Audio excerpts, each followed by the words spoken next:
There are nights the city remembers. Nights when the rain comes down hard enough to wash ink off the streets and make every honk sound like a question. Eastwood had more of those nights than most places, not because it wanted them, but because it had lived a long life of hard weather, inside and out. On one such night, a white sports car eased into a lane it should never have taken. Lights blinked, wipers fought, and a young black boy on a blue bike. The kind of boy who knew the names of the gutters and the faces that waited under awnings decided to stop. His name was Jason Carter. He was 15, though the way his face had folded into responsibility made people often guess older. Thin as a promise, with hands that had known work and shoulders that had learned to carry. Jason pedaled hard against the wind. His backpack held a couple of meatloaves for Mama Rose, cough syrup for the nights she coughed till the walls seemed to echo, and a stack of schoolbooks he was trying to finish before the semester's end. His bike made a complaining creak with every bump, the chain a little louder tonight than usual, as if it too resented the weather. He saw the car first because it made a sound that wasn't supposed to come from a sleek machine. A sharp metallic pop and then a soft gasping. The driver's hands trembled over a steering wheel that usually belonged in a different world. The right front tire sagged like a wounded animal. A woman stood beside the car, coat stuck to her shoulders, high heels sunk in a shallow puddle of streetlight and rain. She looked drenched and out of place, and for reasons Jason couldn't name, that pulled him off the saddle. He cut his bike short and approached with the careful stride of someone used to not being noticed. "You all right?" he asked, voice small against the thunder.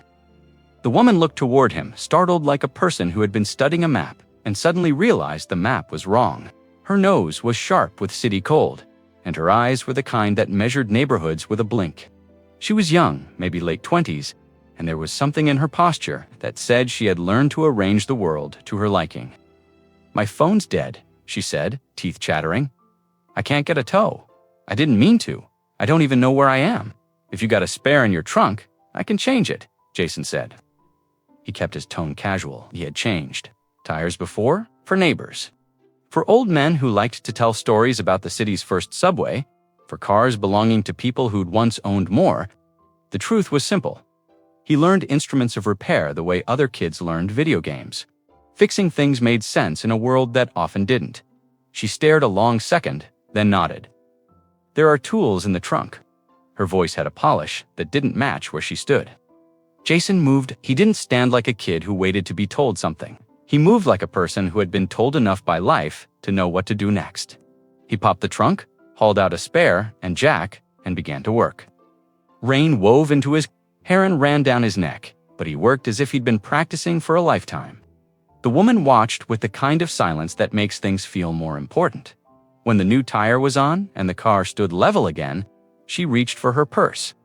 "I should pay you," she said, a reflexive offer that sounded like currency of appreciation she was used to giving. He shoved his hands into his pockets and stepped back. "I don't take money," the woman blinked. No one with her kind of clothes said no, not like that. People who had money learned currency eventually with it. Favors with it, presents with it, gratitude and expectation. To Jason, helping someone was not a transaction. It was breathing. "My mama taught me better than that," he said. Her name was Melissa Ward, and she wore the sort of disbelief success teaches its wearers. The habit of expecting the world to bend to a schedule and a plan? The rain that night rearranged her plans. The boy on the bike rearranged something inside her chest she'd kept neat and boxed for years. "Thank you," she said again, and this time it carried weight. He waved, mounted his bike, and disappeared. Into the wet, like someone who'd been born to part the way between danger and ordinary kindness. She watched him go, and the sight lodged somewhere she didn't have a name for. Melissa was not a stranger to self-directed risk. At 27, she had made her name while people told her she should be patient, wait her turn, lower her voice. Her company, WardTech, supported neighborhoods she never pretended to understand fully from the top floor of a glass building downtown. On paper, she was the image of achievement, but inside, she felt like a room that sometimes lacked furniture. She had money, she had influence, she had a schedule that made her indispensable. She did not have the down-to-bone assurance of someone who'd grown up thinking small enough to be part of a neighborhood, which is why she felt in the hollow. After the kid in the rain left, like she had dropped something important. That soundless ache nudged her into action. She didn't go to the usual charity dinners or staged photo ops. She began to drive into Eastwood intentionally, showing up at the community center near the rail line the next week on a Tuesday. That smelled of hot wax and coffee and small conversations. Inside the community center, the air smelled of crayons and detergent. Children's drawings taped in lines like church banners sagged on the walls. A woman with a lilt in her voice and hands, softened by years of folding napkins, introduced herself as Ms. Darlene, the director. "We don't get many people with your shoes here, miss," she said. Melissa laughed at that, and then, when Darlene left to take a call, spotted the boy from the storm. He was not the type to stand out, not by design. He fit a room like he fit a city, quietly, bearing the weight of intentions. 4 kids clustered around him on the floor, and he was reading with a cadence that made a rabbit sound like royalty. When he looked up and met her eyes, recognition flashed. "You," he said. Melissa smiled. "You helped my car. You got a clean engine," he said. Grinning like the joke had landed, they talked. First about small things, the center's needs, the books stacked on a table, the way the kids liked to be read to in character voices. Then the conversation veered, soft and steady, toward what neither dared to say. How often he came to the center, who he took care of at home. Why he read 2 kids even when the couch at his house had a sag only a grandmother could make comfortable. Jason spoke of Mama, Rose with a tenderness he guarded like a secret. "She used to tell me, be the hand you needed when you were small." He said it mattered factly, but like prayer. Melissa listened. The noise of the city outside reduced to a hum. She began to come back with awkward regularity: books, an extra sandwich from a catered lunch she'd refused, a volunteer +1 who tried to talk to everyone like it was a TED Talk. She arranged small workshops at WardTech, coding for beginners, a day to tours the office, a donation of refurbished laptops. The community center needed practical things, sure, but what Melissa continued to bring was more dangerously her time. Word travels in neighborhoods, and not all of it kind. People noted Melissa's visits, the way vultures note something dying, and good for picking at. Rumors began to slither. Why was a rich woman spending time with a kid from Eastwood? Was she trying to do good? Was she trying to do something else? Online comment sections are a carnival of speculation, and even Ms. Darlene took a protective, watchful stance that said one kind of generosity could never redeem another. More private were the whispers at school, kids teasing Jason, or sometimes the courage of college boys using jokes as knives. Jason, whose life lessons had baked resourcefulness into him, grew defensive with a precision that was more about equity than ego. He didn't care who she was. He cared how she was seen. If people sneered at her for easing into his world, he would respond, not because he wished for defense, but because he recognized fidelity in the person who had refused his payment that stormy night. He would shield it, because trust is a fragile, rare thing where he grew up. Then came the night that altered nothing and everything in the same sharp movement. The center was gray and quiet when a group of older boys started making trouble outside. They were overaged and underaimed, the kind of teens who think intimidation is a right. The little ones they teased had come to Jason's reading circle. He stepped outside to ask them to leave. Words escalated. A shove followed. He did not step away because to do so would be to teach. The kids watching that retreat was the only answer. The scuffle turned rough quickly. Jason absorbed hits that would bruise him another day. A pair of fists found his ribs. Someone shoved his head into pavement. By the time staff called 911, the boys had run, but not before they'd done what they do to prove courage where it doesn't belong. Melissa, who had promised herself to stay distant sometimes, was at a meeting with the CTO when the center director called with a voice brittle like glass, "Melissa, it's Jason. He's been hurt." She dropped her phone in the elevator on the ride down. She paid the cab driver whatever he asked and arrived at County General with rain still clinging like guilt to her coat. Seeing him in the emergency room, blood drying at the corner of his mouth, a swelling bruise beginning to bloom near his eye, felt like a concrete falling into an old well. "You could have died," she said when she found him, breathless with fear masquerading as a reproach. Jason shrugged, a small move that meant I did what I had to. "They were hurting kids," he said. I couldn't. Tears surprised her like a candle's light. She did not expect the tide of a feeling that had been building to wash over her as she sat in a plastic chair, holding his hand. He was still a child in many ways, the curve of his laugh, the slouch in his shoulders when the day had been too much. But his eyes had the reserve of someone stretched thin by care. That night, in a small hospital room, two people met in a way that didn't fit neatly on schedules. He felt seen. Neither of those truths sat comfortably with the world because of their ages and the gulf class forms between them. She was a woman of influence. He was a boy raising a household stack atop his own small shoulders. Both of those facts required navigation to keep them from becoming claws. So she stepped back for a time, not away from him, not away from the center, but from regularity. She became the friend who appeared when the news was good, and the silent donor when the neighborhood buzzed with suspicion. He noticed, absence sometimes cuts sharper than overt harm. After she pulled back, he learned to breathe in a different rhythm, less relying on a constant presence, more expecting the world to tilt without notice. Months passed, and Jason grew like something that doesn't get cheated at once. He worked at the center, finished school assignments with a discipline that surprised even him, and kept the apartment's bills balanced in ways you learn the hard way. Mama Rose's hands were softer now, and her cough less brutal, though it never quite left. She watched him with a fierce pride that didn't need anyone else's approval. If pride could be a physical thing, hers would have been an armor. Melissa watched, too, from the side of the glass, and sometimes within the frames of the center's worn-out doors. She began to fund more substantive projects, a small scholarship in Jason's name, a repair shop class taught by retired mechanics who loved to teach summer stipends to keep kids off streets and in safe rooms. She always maintained boundaries. She learned to let her admiration be practical rather than possessive.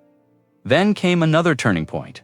Jason graduated high school early. He'd worked nights and weekends and used every scholarship available. So when he stood in a cheap cap and gown, the audience cheered for reasons larger than a diploma. Melissa was front row. She clapped like she'd been training her hands to this moment for years. After the ceremony, she handed him an envelope. He opened it in the quiet of the parking lot. Inside was not the money he expected or the pledge of more charity. It was a folded note and a key, a desk at Wardtech, she told him, smiling, a small project space. "We want your ideas." He stared. He had not yet tasted a world where someone his age and his background was welcomed inside a glass building. He'd only peeked in from afar. Why would you? Because talent shouldn't be gated. Melissa said simply. He accepted, and that key turned into the next phase of his life. He learned to code a different way, to build models that could take the ideas from Eastwood and scale them to something that mattered on a wider stage. He never forgot where he came from. He never let the city's wind scrub away the memory of Mama Rose's hands or the creaks of the community center floor after midnight. He carried each life lesson like a tool and used them to teach other kids at the center about circuits and possibilities. In those years, they created a different rhythm. Melissa attended premieres of his prototypes and quiet evenings at the center, where he'd teach a child to solder. They moved at a careful pace because they had to. He was growing from a boy into a man, and she had vowed not to rush what could later be called wrong. It was both an act of ethics and of love. Perhaps that was the truest way to describe the tightrope they'd been walking. By the time he turned 18, the world had shifted. He was taller, his shoulders filled out, his laugh less a reflex, and more a chosen sound.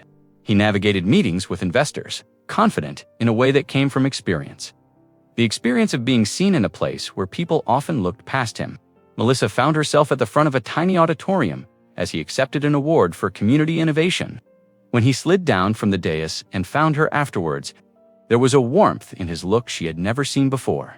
"You were right how you always saw me," he told her quietly in the wave of congratulations around them. "I told you I wouldn't always be a kid," she smiled then, not like someone who had been saving the world in ledgers, but like someone who had been present for every small, discreet miracle. "You always were a man waiting to happen," she said. And then, because the world had given them a breath, she added, "If you still want me in your life, not as a patron, not as a headline, but as a person, I don't want to wait any longer." He took her hand. Their first kiss, when it came, was quiet and right. No rush, no drama.